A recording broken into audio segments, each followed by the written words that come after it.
ကဲဒီနေ့တော့ကျွန်တော်ကြခဲညင်ဒီငပိချက်လေးပါကျွန်တော်ရမ်းစားခြင်းလို့ကျွန်တော်မှရက်ချက်ကြွေတာပါကျွန်တော်ကတက်လို့စားရှင်းလေးချောင်းမစားဘူးဆိုတော့အသီးနှံတွေပဲစားတယ်ဒါကတော့အတူမျိုးလေးပါတည့်တည့်လေး share ပဲသူများရတောင်းတာစားခြင်းတော့ဒီပိုင်းသမင်းတိတ်မစားနိုင်ပင်လည်းပင်ပန်းနေရောအဲ့ဒါခဲညင်ဒီချက်လေးစားခြင်းလို့ဆိုပြီးတော့အမရေလောက်ခိုင်းတယ်စားလိုက်မယ်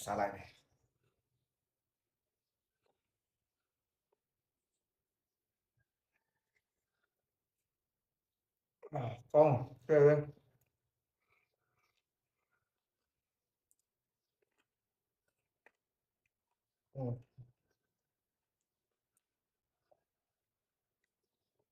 ဒီခဲညင်ချက်ကတော့ဘာလည်းမလဲနိုင်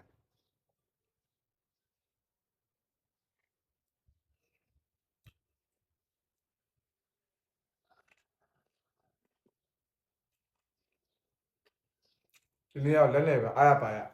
share ဆွဲရမယ်တည့်တည့်လေးရတယ် share ပဲအနာမည်လေးနဲ့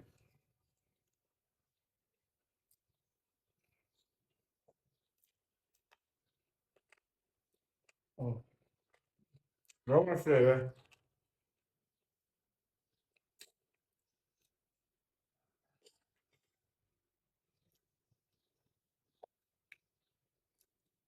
ခန်းရင်ဒီငပိချက်လေးကိုထည့်လိုက်တည့်တည့်လေးတိုးလိုက်နေတော့လုံးဝ share ပဲ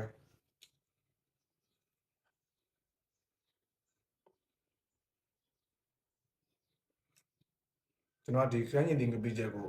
အသားတွေငားရနေကြိုက်တယ်ပြီးတော့အခုကအသားငားလည်းမစားပြီးတော့ဒီဟင်းလေးရပို့ပြီးတော့အဆင်ပြေတယ်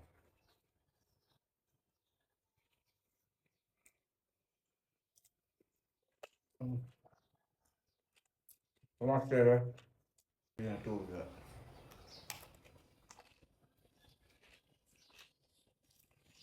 လုံးဝ share ပဲတည့်တည့်လေးနဲ့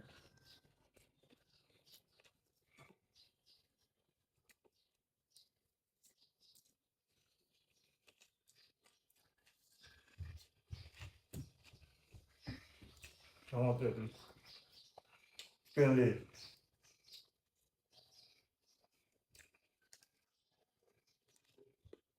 လုံးဝ share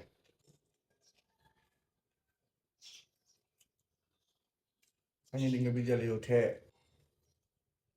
မင်းလေးမှနဲ့တည့်တည့်လေးတို့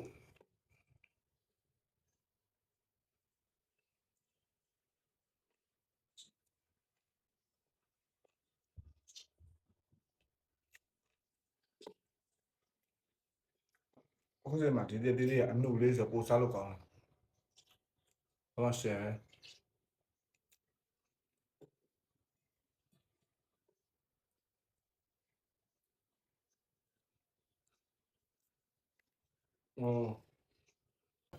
ဒီနေ့ကတော့အလှမစားအဝပဲစားမယ်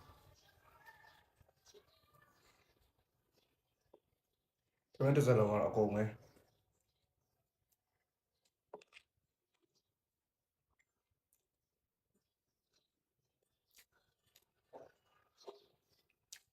ပုံမှန်ရက်တွေဆိုတော့ထမင်းနည်းနည်းပဲစားဒီလို friendly တင်ပြီးတယ်ဆိုတော့အိမ်မှာ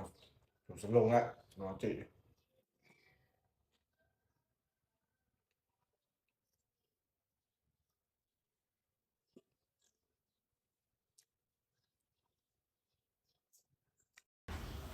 ကောင်းပါ